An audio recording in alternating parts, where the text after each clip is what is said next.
안녕하세요, 2학년 여러분. 선생님은 앞반 과학 선생님 김신혜 선생님이라고 합니다. 다들 잘 알고 있나요? 뒷반 친구들은 처음 만나요. 자, 여러분, 오늘은 1회고사 대비 학습지 풀이 할 건데요. 앞에 5단원 부분은 아마 각 반에서 풀이를 했을 겁니다. 그래서 오늘은 4쪽을 지나서 5쪽부터 풀이를 한번 해보려고 합니다. 자, 6단원 물질의 특성 단원에 대한 풀이를 선생님이랑 같이 해보도록 하겠습니다. 자, 여러분, 이 학습지는요, 내일 각 반으로 전달할 예정이니까요, 내일 듣고 싶은 사람들은 내일 들어도 괜찮습니다. 자, 지금부터 풀이 한번 해보도록 하겠습니다. 자, 첫 번째, 교과서 200쪽에서 201쪽에 나오는 순물질과 혼합물에 관한 내용입니다.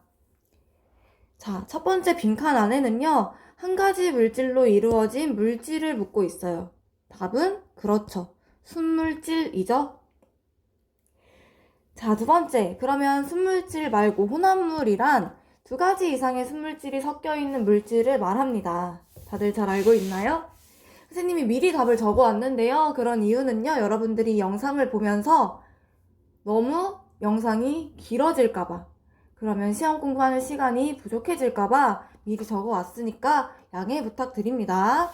자, 별표로 선생님이 또 중요 표시를 해왔어요. 꼭 기억하라는 문장입니다. 물론 여기 나와 있는 문장은 다 기억하는 게 맞는데, 별표 친 문장은 특히나 더 여러분들이 기억을 못하고 놓칠 수 있는 부분이라고 선생님이 생각이 되어서 별표를 쳐왔으니까 두 번씩 봐주시기 바랍니다.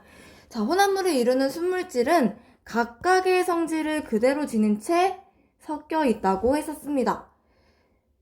자, 예시를 들어보면은 소금물 같은 경우에는 여기 비커에 소금물이 들어있다면 소금과 물이 들어있겠죠. 이 소금과 물은요, 서로 섞여서 용액 상태로 녹아있지만 짠맛과 물이라는 이 성질이 그대로 담겨 있다는 거 여러분들 생각하면서 기억해 주시면 될 것 같습니다. 자, 순물질에는 동그라미, 혼합물에는 네모 표시하기라는 예시가 나와 있죠.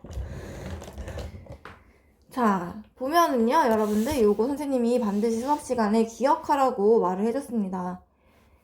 더 교과서 밖으로 범위를 나가서는 선생님이 웬만하면 안 내려고 하고 있고요. 교과서에 나와 있는 예시들이에요. 선생님 미리 표시를 한번 해왔는데요. 금 같은 경우는 색깔 바꿔서, 금은 그렇죠, 순물질이죠. 한 번 더 표시 한번 해볼게요. 순물질에만. 주스는 그렇죠, 여러분, 주스는 순물질이 아니라 혼합물입니다. 시중에 파는 주스 같은 경우에는요, 여러가지 합성 착향류 같은 것들이 포함되어 있고요. 실제로 그 주스를 만드는 원 재료 과일 자체도 순물질은 아닙니다. 여러가지 물질들이 섞여서 포함되어 있어요. 과일 안에는 신맛을 내는 물질, 단맛을 내는 물질 등 여러 가지가 있기 때문에 주스 자체 또는 과일도 혼합물입니다. 오랜만에 하니까 선생님이 녹화가 좀 어색하네요. 자, 그 다음에 구리 같은 경우는 우리 알고 있죠. 구리의 원소기호 Cu. 자, 원소기호만으로도 읽히는 것들은 대부분 다 순물질입니다. 자, 다이아몬드도 탄소로 되어 있는 순물질이고, 암석 같은 경우는 다양한 암석들이 섞여 있죠. 그래서 혼합물에 속하고요. 물에도 당연히 마찬가지고, 우유도 여러분들 여러 가지 영양소들이 섞여 있는 혼합물입니다. 염화나트륨 같은 경우는 소금이죠. 소금은 순물질이고요. 에탄올은 순물질이고요. 공기는 뭐 탄소, 산소, 질소, 이산화탄소 등이 포함되어 있는 혼합물입니다. 선생님, 염화나트륨은 왜 혼합물이 아니고 순물질이에요? 라고 물어보는 사람들이 있기 때문에 한 번 더 설명을 할 테니, 물론 수업 시간에 설명했으니까 넘어갈 사람들은 넘어가셔도 괜찮습니다. 자, 염화나트륨 같은 경우에는요, 여러분, 나트륨, NA와 염소이온, Cl로 되어 있어요. 원소와 원소로 구성되어 있다고 해서 여러분들 혼합물 아니죠, 그쵸? 물질이란 원소로 이루어진 것을 물질이라고 정의했기 때문에 원소와 원소로가 2개 이상으로 되어 있다고 해서 그게 혼합물이라고 정의하지 않아요, 그쵸? 이거는 단 원소랑 원소가 만나서 하나의 물질이 만들어진 거예요. 새로운 성질, 짠맛이라는 성질을 가진 물질이 만들어진 겁니다. 순물질에 해당합니다. 자, 설명 여기까지 하고요. 밑으로 내려가서 밀도 한번 알아보도록 하겠습니다. 교과서 202쪽과 205쪽에 있고요. 밀도는 물질이 뜨고 가라앉는 성질이라고 우리 교과서에 표현이 되어 있어요. 이 말도 굉장히 중요하니까 같이 알아두세요. 자, 1번에는요. 밀도의 정의를 선생님이 여러 가지로 나타내려고 노력을 했는데요. 다 교과서에 있습니다. 자, 밀도란 단위 부피당 질량이라고도 표현을 해요. 왜 이렇게 표현을 했었죠? 그렇죠. 이것은 어떤 물질의 질량을 부피로 나눈 값이기 때문에 단위 부피당 질량이라고 표현을 하고 있고요. 그렇기 때문에 단위는 질량의 단위와 부피의 단위를 같이 사용한다고 했었어요. 여러분, 여러 가지 단위를 사용할 수 있어요. 부피의 단위가 세제곱 센티미터도 되고 밀리리터나 리터도 사용할 수 있기 때문에 그램 퍼 세제곱 센티미터, 그램 퍼 밀리리터, 그램 퍼 리터 또는 뭐 킬로그램 퍼 리터도 됩니다. 킬로그램 자체도 질량을 나타내는 거기 때문이죠. 다양하게 다 여러분들이 표현하고 알고 있으셔야 합니다. 선생님이 이 학습지에 넣어둔 이유가 있겠죠? 자, 마지막 문장. 자, 물질에 따라 밀도는 다르죠. 그렇기 때문에 얘는 물질의 특성이 될 수가 있겠습니다. 같은 물질 같은 경우에는 밀도가 같고요. 그래서 이 밀도는 물질에 따라 고유한 값이라고 우리가 말을 할 수가 있습니다. 이 문장도 반드시 기억을 해주세요. 2번으로 넘어가겠습니다. 자, 기체의 밀도는 여러분 온도와 무엇의 영향을 받았죠? 그렇죠. 압력의 영향을 받았어요. 그래서 기체의 밀도를 나타낼 때에는 반드시 2가지 온도와 압력을 함께 표시를 해 주어야 합니다. 이 문장도 꼭 알아두시기 바랍니다. 3번. 고체 물질의 밀도를 측정하는 방법에 대해서 우리 교과서에서 공부를 했었을 거예요. 기체의 물질의 밀도, 기체가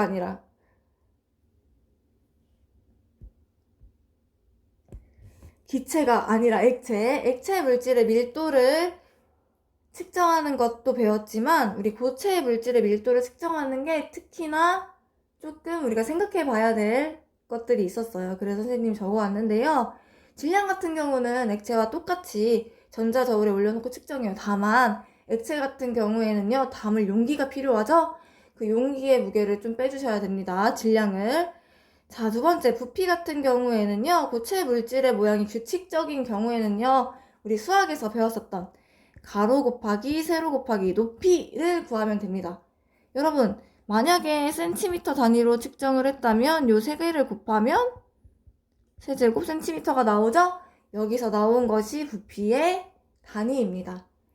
그런데요, 우리가 알아야 될 것은요, 모양이 불규칙한 고체 같은 경우에는 어떻게 측정하는지를 알아야 합니다. 이때 사용하는 도구가 있었어요. 이름이 뭐였죠? 맞아요. 눈금 실린더였습니다. 이 눈금 실린더를 이용해가지고 고체의 부피를 측정하는데요.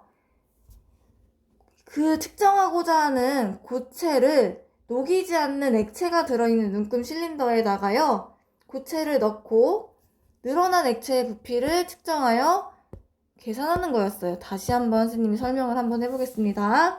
눈금 실린더가 있어요. 여기 눈금이 이렇게 나타나 있는 이렇게 생긴 도구죠.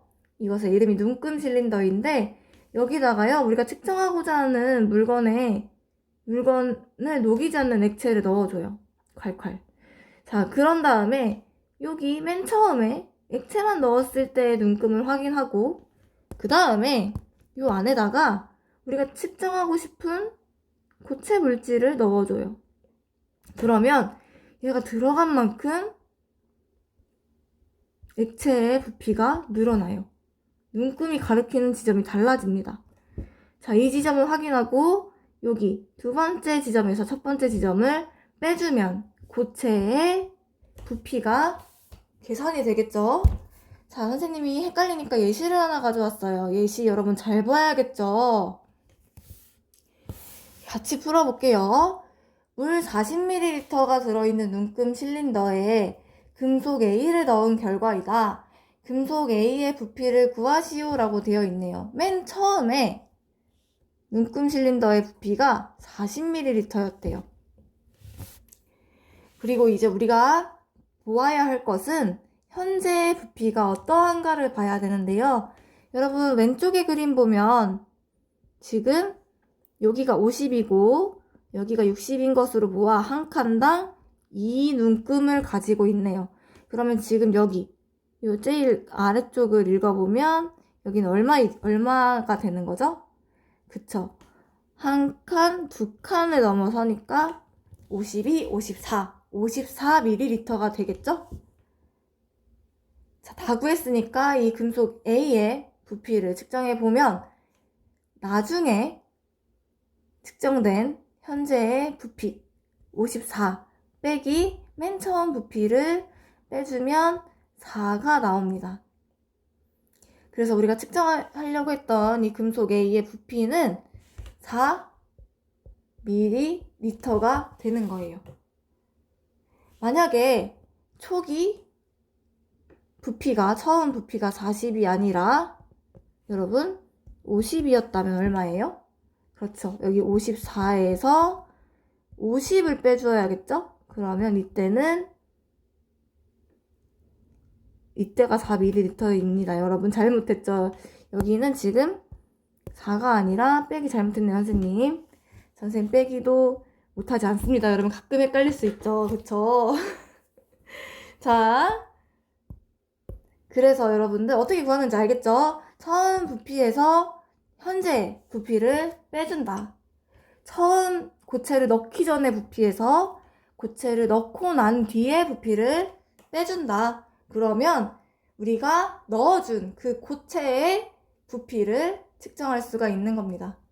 여러분 여기서 더 응용이 가능하겠죠. 부피 구하라고 한 다음에 그 고체 물질의 즉 금속 A의 질량을 알려주고 여기서 부피를 구하라고 한 다음에 밀도를 구하라고 할 수도 있겠죠. 한 번 더 확인할까요? 밀도는 뭐분의 뭐다? 그쵸? 부피분의 질량이 되겠죠. 질량을 부피로 나눈 값, 부피분의 질량을 여러분들 반드시 확인을 해주시기 바랍니다.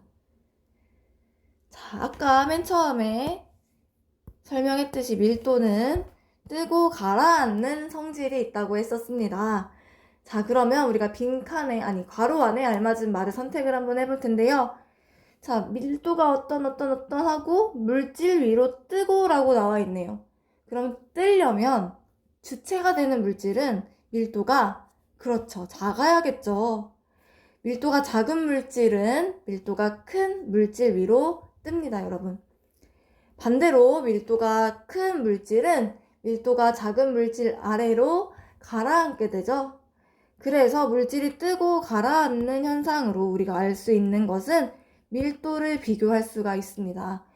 자, 그래서 선생님이 밑에 또 한번 예시를 가져와 봤습니다. 여기 예시를 보면요. 지금 E는 가라앉아 있고 그 위에 D가 있고 그 위에 C, B 그리고 A가 가장 위에 떠 있습니다. 그렇다는 것은 다시 여기로 돌아가서 밀도가 작은 물질은 밀도가 큰 물질 위로 뜨고 라고 했죠. 뜨는 건 누구다? 그렇죠. 밀도가 작은 물질이다. 그러면 밀도를 한번 비교해 보시오 라고 했네요. 여러분, 선생님이 부등호를 넣어놨어요. 부등호는 누가 제일 작고 큰지를 비교할 수 있겠죠?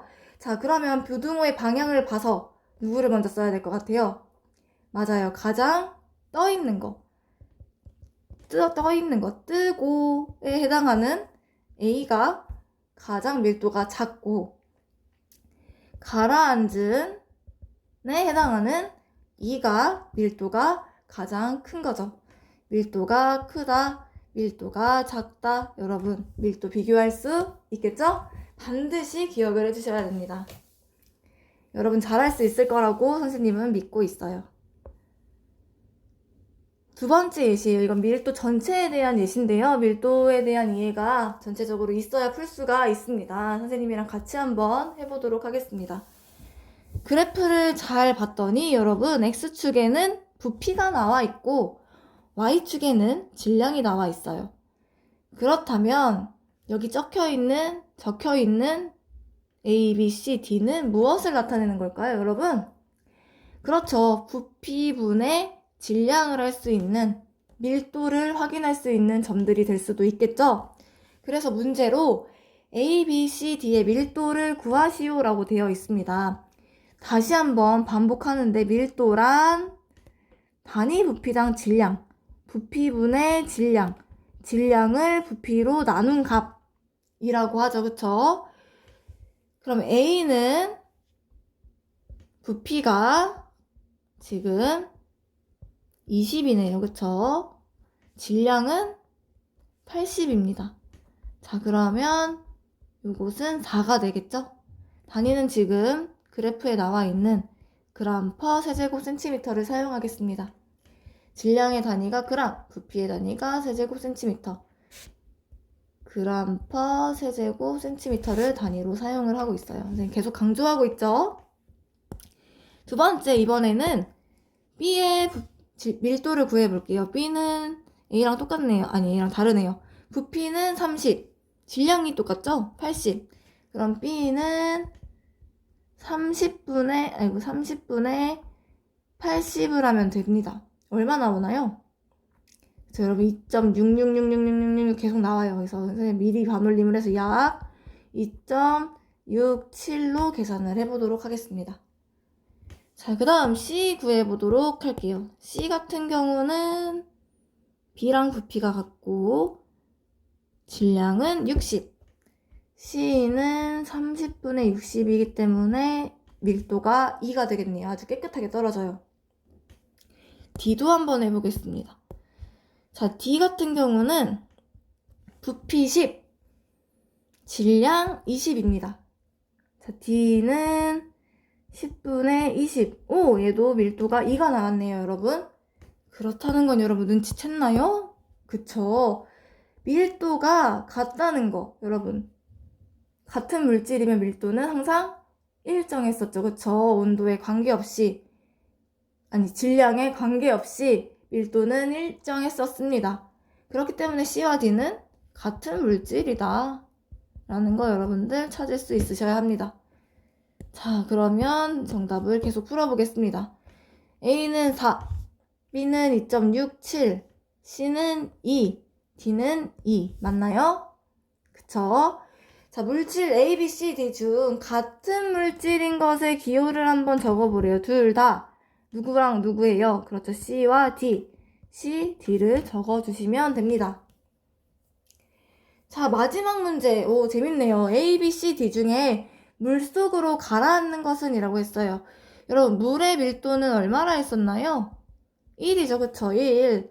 물론 선생님이 시험 문제 낼 때는 물의 밀도를 알려줄 거지만 여러분 물의 밀도가 1이라는 거는 알고 있으면 좋다고 했습니다.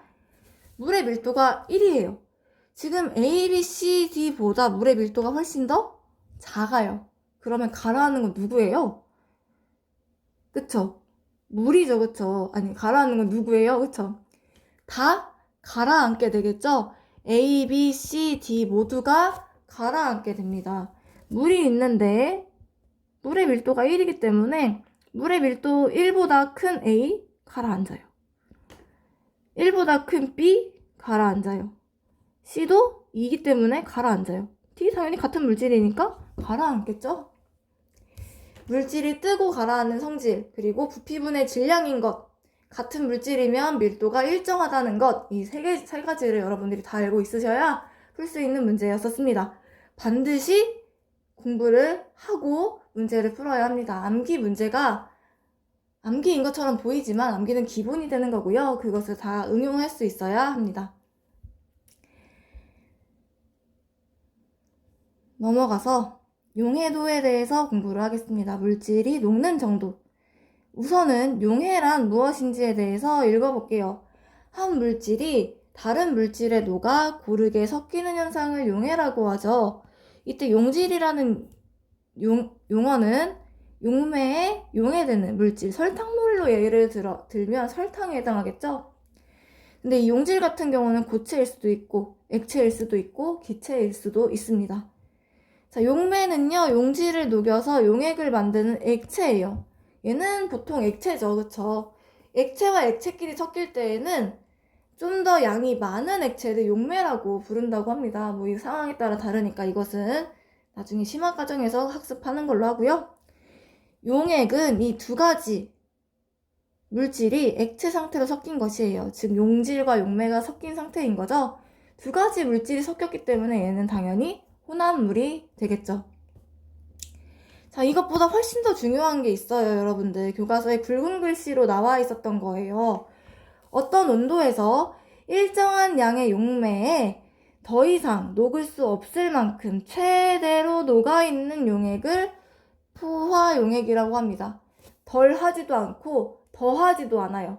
덜 하지도 않고 넘치지도 않고 딱 알맞게 녹을 수 있을 만큼 최대로 녹아있는 용액을 포화되었다 해서 포화용액이라고 부릅니다. 또 이 포화용액보다요 용질이 적게 녹아있는 용액이 있는데 그러한 용액은 불포화용액이라고 부르고 있어요. 용어를 기억하는 게 중요한 이유는요, 여러분들 문제를 풀 때 이 용어를 가지고 질문할 수 있습니다. 근데 이 용어의 뜻을 모르면 글자를 읽었지만 그래프를 해석할 수 없다던가 문제를 풀 수 없다던가 그렇습니다, 여러분들. 그래서 반드시 개념이 나오면 그 개념의 뜻을 여러분들이 공부하려고 노력을 하셔야 합니다. 우리 과학과 소통을 하려면 외워줘야겠죠? 친구들이랑 대화하려고 해도 우리 이름을 같이 공부를 해야 되는 거잖아요. 친구들의 이름을 불러줘야 되는 거잖아요. 자, 그럼 첫 번째, 우리 고체 용해도부터 배웠었을 거예요, 여러분. 용해도란 어떤 온도에서 용매 100g에 최대로 녹을 수 있는 용질의 그람수를 나타낸 것을 용해도라고 해요. 자, 그래서 용해도 곡선상의 용액은 모두 포화용액이었고요. 이 고체의 용해도는요, 여러분 무엇의 영향을 받았나요? 온도의 영향을 받았어요. 온도가 높아질수록 용해도가 커졌어요. 자, 고체의 용해도 같은 경우에는 온도가 높아질수록 용해도가 증가했었습니다. 자, 온도와 용매가 같은 경우에는요, 온도는 항상 일정한 값을 나타내요. 온도가 변하면 일정하지 않아요. 그쵸? 증가해요. 또는 감소해요. 용매가 바뀌어도 덜 녹을 수도 있고 오히려 더 잘 녹을 수도 있고 그런 경우가 있어요. 그렇기 때문에 반드시 이 조건이 있어야만 용해도는 일정한 값을 나타낼 수 있어요. 이 조건이 있을 때는 일정한 값을 나타나고 물질의 종류에 따라 다르기 때문에 용해도 역시도 물질의 특성이 될 수 있습니다. 선생님 좀 빠르게 설명하고 있나요? 다시 숨을 고르시고 천천히 해보도록 하겠습니다. 선생님이 원테이크로 가려다 보니까 왜냐면 빨리 올려주고 싶어서 좀 빨라졌네요. 다시 천천히 해보도록 하겠습니다. 자, 그래서 우리가 고체의 용해도를 공부했을 때는 용해도 곡선이라는 것에 대해서 공부를 했어요. 이것은 온도에 따른 용해도를 나타낸 그래프라서 온도에 따른 용해도를 비교할 수도 있었죠, 물질마다. 한번 교과서에 있는 그림을 선생님이 흉내내면서 그려보면 X축이 온도였고 Y축이 용해도였고 뭐 질산 칼륨, 뭐 질산 나트륨, 뭐 염화 나트륨 뭐 이런 식으로 그래프가 나와 있었습니다. 그래서 온도에 따라서 용해도를 알 수가 있고 또는 두 물질의 용해도를 비교할 수도 있었죠. 이 용해도 곡선을 보면요. 온도를 낮춰요. 이렇게. 그래프 보세요. 온도를 이렇게 낮춰요. 그랬을 때를 냉각한다고 하죠. 이 냉각할 때 석출되는 용질의 양도 우리가 계산을 할 수가 있습니다. 어떻게 계산하냐? 이 석출량은요, 처음 온도에서 녹아있는 용질의 양을 먼저 확인을 하시고요. 냉각한 온도에서 최대로 녹을 수 있는 용질의 양을 확인해서 빼주면 그만큼이 석출량이 됩니다. 좀 이따가 예시로 한번 알아보도록 할 거예요. 바로 나오네요. 선생님이 만들었는데. 자, 여러분. 문제 묻고 있어요. 문제 보기 전에 그래프 먼저 해석해 볼게요. 온도의 영향을 받기 때문에 X축의 온도, 그리고 물이라는 용매를 사용해서 용해도를 나타냈습니다. 여기에. 여러분, 용해도 곡선상에 있는 점은 항상 무슨 용액이라고 했어요? 그렇죠. 포화용액이라고 했었죠? 어디 있었어요, 선생님? 여기 있었습니다, 여러분. 여기에 있었어요, 여기. 자, 그래서 옆에 문제 보면 포화용액은 하고 물었을 때 B와 C를 적어주면 됩니다. 자, 두 번째 문제 불포화용액은 이라고 했는데요. 불포화용액이란 아까 무엇이었냐면요. 포화용액보다 용질이 적게 녹아있는 용액인 거예요. 적게. 많게가 아니라 적게. 여러분, 그래프를 보면 지금 B는 80도씨에서 포화용액이에요. 그쵸? 용질이 이만큼 있는 150 있으면 80도씨에서 포화용액인 거예요. 그런데 지금 똑같은 온도인 요 D 같은 경우는 100밖에 없죠. 그럼 얘는 아직 더 녹을 수 있다. 덜 녹아 있다 라는 뜻이죠. 그래서 D가 불포화용액이 됩니다. 이해되시죠? 이해 안 되는 사람은요, 언제든지 선생님을 찾아오셔서 질문을 해주시면 되고요. 뒷반 친구들은 임미라 선생님께 가셔서 질문해 주시면 됩니다.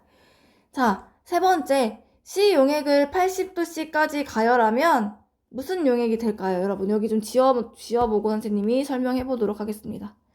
다시 한번 보면 여기서 C 용액을, 지금 여기에 있던 C 용액을 원래 60도였죠, 그쵸? 이거를 80도까지 가열을 한대요. 그러면 여기에 있던 용액이 지금 1로 이동을 한 거예요. 누가 되는 거예요? 그렇죠? D 용액이 되는 거죠? 쉽네. 자, B 용액은 온도가 60도씨가 되면 석출되는 고체의 양이 얼마인지를 묻고 있어요. 자, B 용액은 원래 여기 있었는데 이 용액이 60도씨가 된대요. 여러분, 선생님 화살표를 그리는 방향은요, 이 X축을 따라가거나 Y축을 따라서 이동을 하는 거예요. 위아래로. X축은 오른쪽 왼쪽으로. 그쵸? 자, 다시 B 용액이 60도가 된다니까. 온도는 X축에 나와 있죠. 그렇기 때문에 왼쪽이나 오른쪽으로 이동할 수 있는데 B는 80도였고 B가 60도로 이동하는 거 왼쪽으로 가는 거기 때문에 여기 위에서도 왼쪽으로 그어주면 돼요. 그러면 B가 A가 된다는 거예요. 그쵸? 여러분. 근데 A 같은 경우는 지금 포화용액이 될 수가 없어요. 왜냐? 60도씨에서는 C만큼 100까지밖에 못 녹아요. 그쵸? B는 원래 150 녹아 있었는데 얘를 줄이면 요 온도에서는 60도 온도에서는 100밖에 100만 녹을 수 있기 때문에 빼줘야 됩니다. 이만큼이 석출이 돼요. 얘가 석출량이에요. 그럼 어떻게 구하는 거예요? 그쵸? 150 빼기 100을 하면 되겠죠. 50g이 나오겠죠? 선생님 너무 설명을 복잡하게 해서 다시 한번 설명을 해볼게요. 다시. 자, 여러분. 축을 보면은 X축에 온도가 나와 있어요. Y축에 용해도가 나와 있죠? X축 같은 경우는 오른쪽으로 가면 온도가 증가하고 왼쪽으로 가면 온도가 감소하죠. 그리고 용해도 같은 경우는 위로 가면 용해도가 증가하는 걸로 읽는 거고 아래로 이동하면 용해도가 감소하는 방향으로 읽어주는 거예요. 문제에서 B 용액이 온도가 60도가 되면이라고 물어봤기 때문에 맨 처음 B용액의 온도를 여러분들이 확인을 하셔야 돼요. 80도였는데 얘를 60도로 냉각을 하겠대요. 그쵸? 60도로 냉각하면 이렇게 쭉 내려갑니다. 맞아요? 저 60도로 냉각하면 왜 내려가요? 그쵸? 얘들아, 내려가는 게 아니라 실은 그 비커 안에는 여전히 150이 B였던 상태에 용질의 양이 녹아있기 때문에 A 상태예요. 그런데 문제에서 뭐라고 물어봤냐면 이 비커 안에 있는 석출되는 고체의 양을 물어봤기 때문에 처음에 용해되었던 150에서 60도가 되면 이만큼은 액체에 녹아서 액체 상태로 있는데 이만큼은 다시 고체 상태로 변하겠죠? 그렇기 때문에 액체 상태에 그대로 있는 이 100을 빼주면 고체만 구할 수가 있겠죠. 다시 설명해보면 여기 비커 안에요, 여러분들. 용매물이랑 어떤 물질, 이거 고체죠, 그쵸? 이 고체가 녹아 있었어요. 근데 80도일 때는, 얘가 80도C일 때는 이 물질이 150 있었어요. 그런데 얘를 60으로 냉각을 시켜줄 거래요. 60으로 냉각을 시켜줘도 여전히 물질은 150 들어있겠지? 빼주지 않았으니까. 그런데 요 150에는 처음에 이렇게 섞이면 완전한 용액이 돼서 다 액체란 말이에요. 그쵸? 요 물질들이 다 고체였던 애들이 액체가 됐었어요. 그런데 60도로 냉각을 시키면 액체로 남아있는 게 여전히 있고 그 중에 일부가 고체로 석출이 되는 거예요. 여러분 영상 한번 봤었죠? 이 석출되는 것을 계산하라는 거니까 처음에 다 녹아있던 이 150에서 고체로 석출되는 50만 빼주는 거예요. 액체로 남아있는 100을 빼주는 거예요. 설명을 하면 할수록 선생님이 잘못 말해가지고 헷갈릴까 걱정이 되네요. 이해되시죠? 이해 안 되면 꼭 선생님 다시 찾아오셔야 돼요. 질문하는 친구들이 많아가지고 선생님이 여러 번 설명을 하게 되네요. 마지막 문제로 넘어가겠습니다.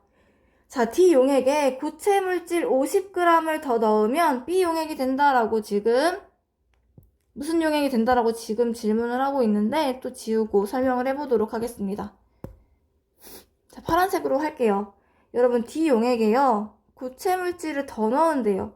더 넣는다는 것은 더 녹일 거라는 거죠. 더 용해시킬 거라는 거예요. 그렇기 때문에 화살표를 위아래로 움직여야 돼요. 더 넣는다는 거는 아래쪽으로 가면 안 되죠. 숫자가 작아지니까. 위로 가야겠죠. 그쵸?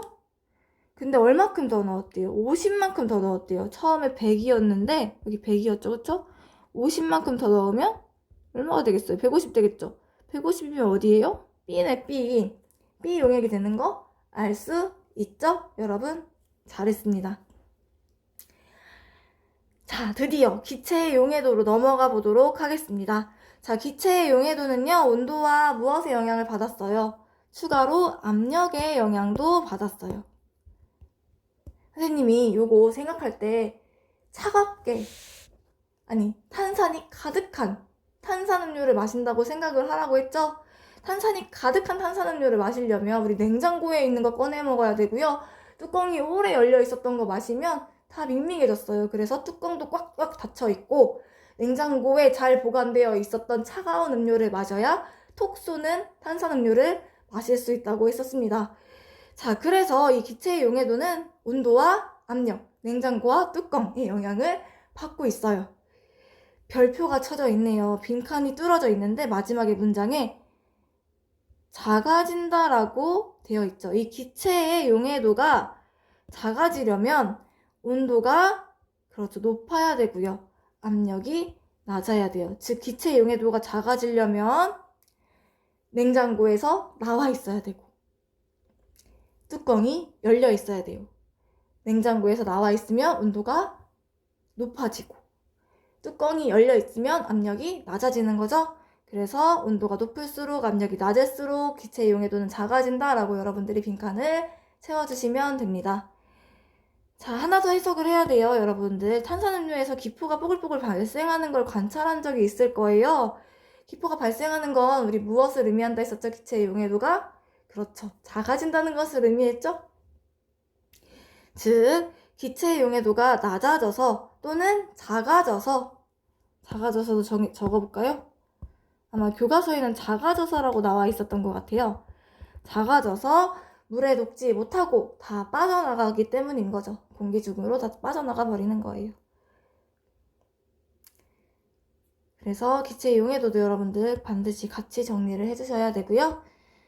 넘어가겠습니다. 자, 여러분 넘어가기 전에요. 넘어가면은 녹는 점, 어는 점, 끓는 점에 대해서 확인을 할 건데 그 전에 요것도 확인을 해야겠죠.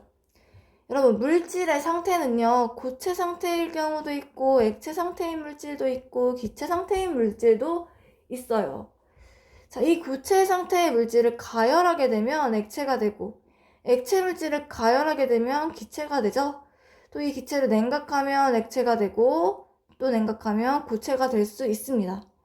고체가 가열해서 액체가 되는 경우를 융해된다라고 표현을 하고 액체가 다시 고체가 되는 현상을 응고된다라고 해요. 액체가 기체가 되면 이것을 기화라고 표현을 하고 기체가 액체가 되면 액화, 액체가 액체화된다 라고 표현을 하는 거죠. 또 고체가 액체가 되는 과정에서 온도가 일정하게 유지되는 이 지점을 녹는 점이라고 하죠, 여러분. 예를 들어서 H2O를 예로 들어보면은 H2O가 고체 상태일 때는 얼음, 액체 상태일 때는 물, 기체 상태일 때는 우리 수증기가 되겠죠. 얼음이 물로 되는 녹는 점인 거죠, 그쵸? 자, 액체였던 물이 수증기로 되는 데 시간이 걸리죠. 그때 온도가 또 일정하게 유지가 돼요. 그때 온도를 뭐라고 해요? 그쵸, 끓는 점이라고 합니다. 자, 그리고 또 이 물이 다시 얼음이 되는 온도가 일정하게 유지되는 구간을 어는 점이라고 하고요. 정리됐나요? 자, 여러분들 다 알고 있는 내용인데요. 다시 한번 해봤어요. 자, 녹는 점과 어는 점 보겠습니다. 자, 녹는 점과 어는 점은 물질의 특성이죠. 왜요? 그쵸, 물질마다 다르기 때문인 거죠. 또 순물질 같은 경우는 질량에 관계없이 같은 물질에서 항상 일정했었어요. 또 물질의 종류에 따라 다르고요. 그래서 물질의 특성이라고 할 수 있고, 순물질이면 같은 물질에서는 녹는 점과 어는 점이 어땠나요? 그렇죠, 같았죠? 여러분들 교과서 210쪽 확인하면 나와 있을 겁니다. 가열하고 냉각했을 때 그 온도가 일정하게 유지되는 구간이 같았어요.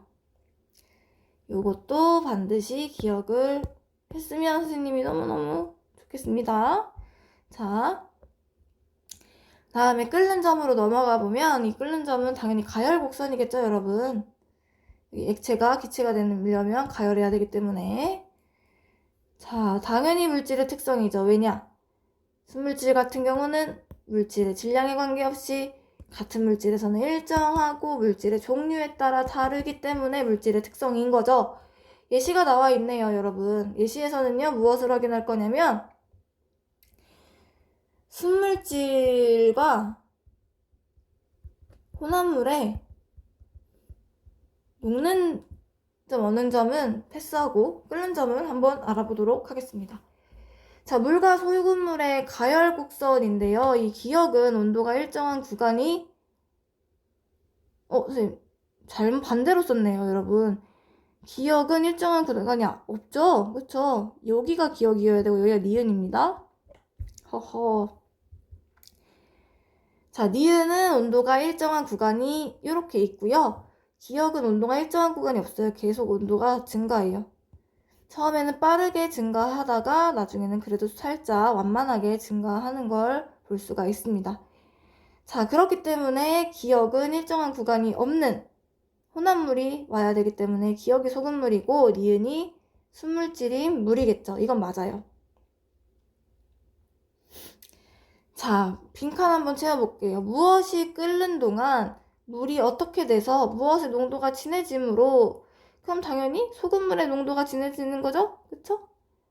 그리고 여기도 소금물이 들어가겠죠. 자, 다시 소금물이 끓는 동안 물이 무엇하여 소금물의 농도가 진해지는 걸까요? 그쵸, 물이 수증기로 날아가 버려야, 기화해야 소금물의 농도가 진해지겠죠. 여러분, 비커가 있어요. 두 개의 비커에 소금이 똑같은 양이 있다고 해보세요.